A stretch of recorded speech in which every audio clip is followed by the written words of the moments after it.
What's up, everyone? John Ranger from Techno Buffalo here. I get asked a ton what my favorite Apple apps are for the iPod Touch, for the iPhone, and for the iPad, so I thought it would be fun to show you what applications I actually have loaded up on my iPad. Let's get started.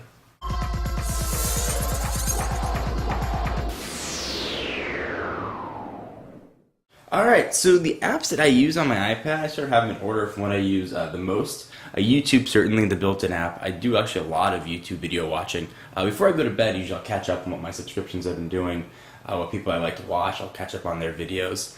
Calculator, certainly the iPad needed one, so I do a lot of calculations. So iPad, Photos is pretty stock, Notes, App Store. Bloomberg for keeping track of my stock portfolio. Netflix, of course, for watching some movies and TV shows on the go. It's actually a great app if you haven't checked it out. Really worth it. You can get even the smallest Netflix subscription, which I believe is about 12 or 13 bucks. You can access a ton of movies ready to go on demand. It's kind of neat. Pages for doing word processing. For those of you guys that know, I am in graduate school, so I sometimes take my iPad with me to take notes, and having Pages makes it a lot easier. When I get Word documents back, I can open them up in Pages and do some editing. A lot more text editing capabilities than I can in just Notes application. And sort of with that theme of school, Numbers and Keynote, sort of Apple's iWork answer to Excel and PowerPoint. So you can open Excel and PowerPoint documents, edit them. I did an overview video showing how these things worked, but they are very helpful. My favorite application that I used all the time while I was on my vacation is iBooks. Great for reading books. Certainly it comes free with the iPad. You got to give it a download. Keeping true with the book theme, and now have a Kindle app on there as well. You can access all of your Kindle content. It syncs up with Amazon's Whisper Sync network, so you can pull in all of your page marks and your books. Kind of cool. Analytics HD. This is sort of like Google Analytics. Lets me keep track of Techno Buffalo stats, so I can see what the site's doing on a day or on a weekly basis. See what people are looking for. It just helps me better track the site. It helps me better help dictate the content. Weather Channel app. It's awesome. Lets me tell me what the weather is. Certainly got to know that before you go outside. They just redid the whole application. It's free and pretty sweet. You just go ahead and hit local, and it'll pull in your local weather. See, last time I checked it, I was in Venice. I'm going to go ahead and sort of pull in where you are right now. So in Irvine. Kind of cool. All right, moving right along. Sports Center. You guys know I'm a sports nut. This is an application that costs a few bucks, but you can set it to pull in your favorite sports, your teams, whatever you'd like. You can view all the ESPN video right from here. However, you can also just go to ESPN.com now, and their video is being converted for HTML5. You can watch the video there. So this sort of gives more of a customized portal, but it's no longer necessary after ESPN redid their website. So ESPN.com, visit it from the iPad. You can choose either mobile or full, and the full version actually will convert all the videos for you, which is kind of neat. So I use this less and less now. Go ahead and exit out of there. New York Times, Editor's Choice. I'm a big reader of newspapers, so usually in the morning I'll read the New York Times. And coming up next to it, the Wall Street Journal.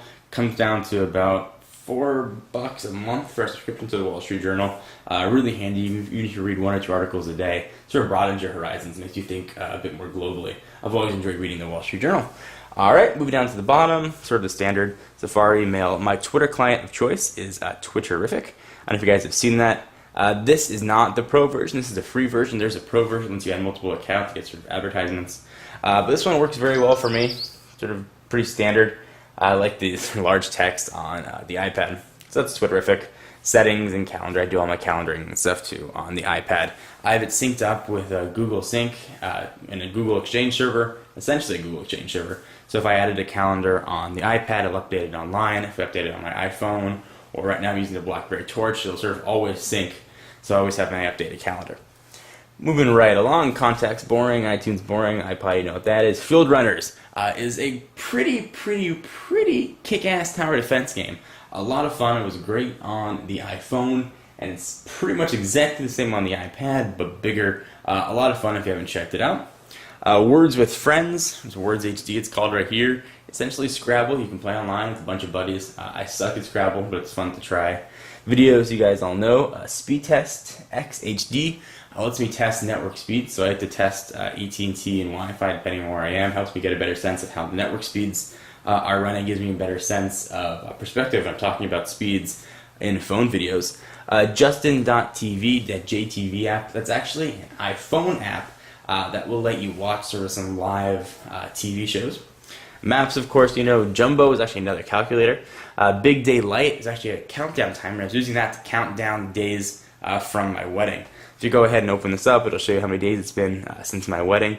So there's Rebecca, there's me. It's been married for 22 days, which is pretty cool. Next we'll go over to CutHut. That is a CutHut application. It lets you trim all your URLs right from your iPhone, iPad, or iPod Touch. You just put in what you want, hit shorten, copy it, and you're done. Really sort of handy for cutting your URLs. Angry Birds. If you guys loved Angry Birds on the iPhone or iPod Touch, it is just bigger and better on the iPad. Angry Birds is my new addiction, and these birds are very, very, very angry, and the levels are very hard, which makes me angry. But the game is just a lot of fun. Certainly worth checking out, and definitely worth the price. I believe about $5-ish. Next, Need for Speed Shift. It's a driving game. Take advantage of some 3D acceleration, and you turn it like you would a normal driving game, like this. All right, let's go ahead and keep on moving. Star Wars Battles for Hoth. It is a, you can see there's a theme here. It's another tower defense game that takes place in the Star Wars universe, and I'm really showing my geekness here by all of my games. ABC Player lets you watch some of the ABC content for those of you outside of the U.S. ABC is a TV network. You can watch some of their shows.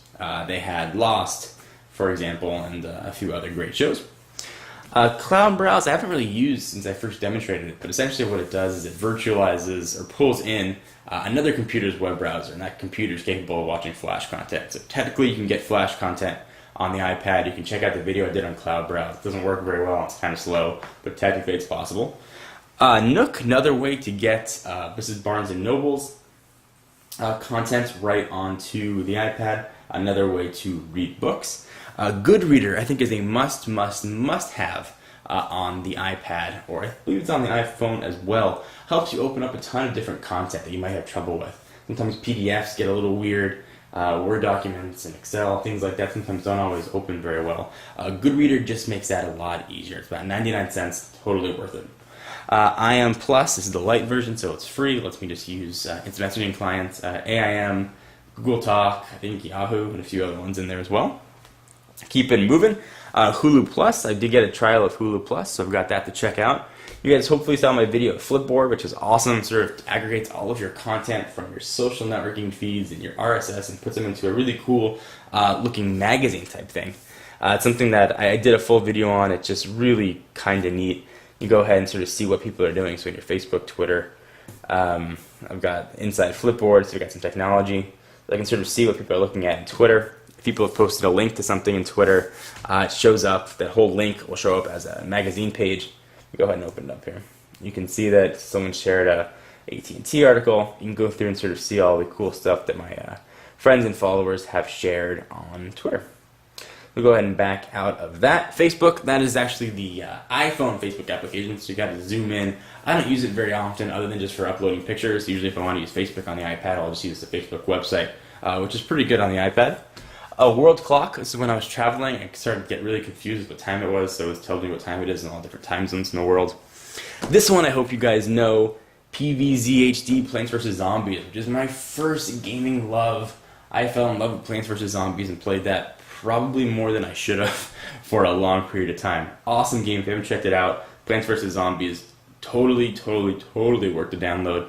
They have it, I believe, on the iPads at the Apple stores and probably at Best Buys as well. So if you have one near you and you want to check it out, check out Plants vs. Zombies. Totally awesome. Skype, that is the iPhone Skype app because I want to use Skype on the iPad, which actually I did while I was traveling. It has a built-in microphone, so it's not so bad. Uverse, my cable and internet provider is Uverse, so it lets me control my TV, see what shows I've recorded, lets me add shows sort of on the go. Kind of neat. USA Today, you can see by where it's located on there at the end of the apps. I don't really read the USA Today that much. If I have some free time, I'll check it out, but I haven't really looked at it all that much. And White Noise. I live in a construction zone. I live in a new housing development, so they're building new houses all around me. And the construction starts very, very early, and sometimes it wakes me up. So White Noise sort of just creates what you'd expect.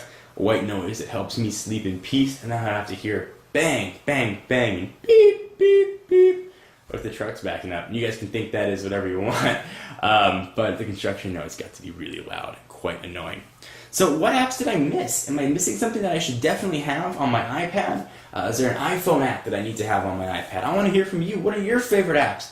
Make a video response or leave your questions down below. Really want to hear what you guys have to say. I'm John Rettinger from Techno Buffalo. Be sure to check out the website for all your tech news. And for exclusive content, check me out at Twitter, twitter.com/John4Lakers.